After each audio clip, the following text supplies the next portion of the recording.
There were a number of people that came up to me and said, first time back to New York, first time back in the sky. So it's an exciting time for people to reconnect and get back to what we can consider some sense of normalcy. Leisure travel is back, as you mentioned. I expect this summer you're going to see the industry back full to where it was in 2019 on a leisure basis. Corporate travel is lagging. We need offices to open up. I was hearing you guys talking about headquarters starting to open again in New York. That's going to be important to get people back on the road, the corporate travelers. Right now we're about 1/3 of what we would consider to be our normal volume. And of course, international is going to be the long pole in the tent.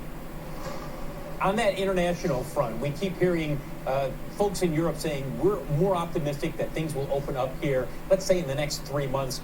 Are you optimistic that's going to happen, or are you a little more cautious given the fact that we've heard this in the past, that things are going to improve and it's been rather slow?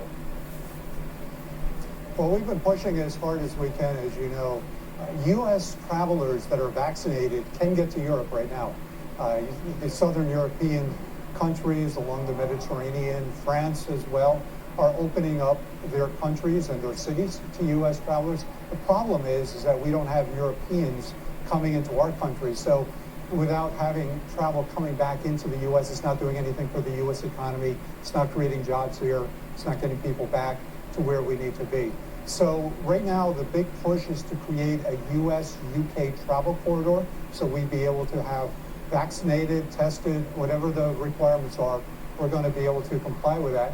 Travelers moving in both directions. We're having good progress, and I think you heard last week the president as well as Boris Johnson talk about putting a team together to get that going. So hopefully by the 4th of July, we can start to see U.S.-UK travel starting to return, but it's going to take an extended period of time before you see Europe open anywhere in terms of how it used to be.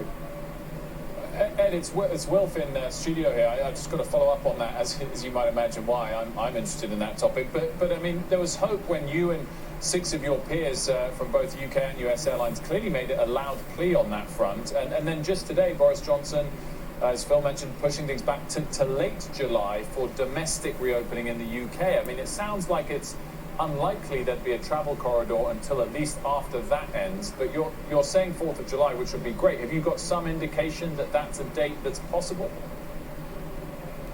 I'm being optimistic, Will. You know, in this business, you've got to be optimistic. I don't know if the 4th of July will hold. It seems like that's the soonest that we've been hearing, but I think you're right. As I said, it may not take till later in the summer to get U.S.-UK open.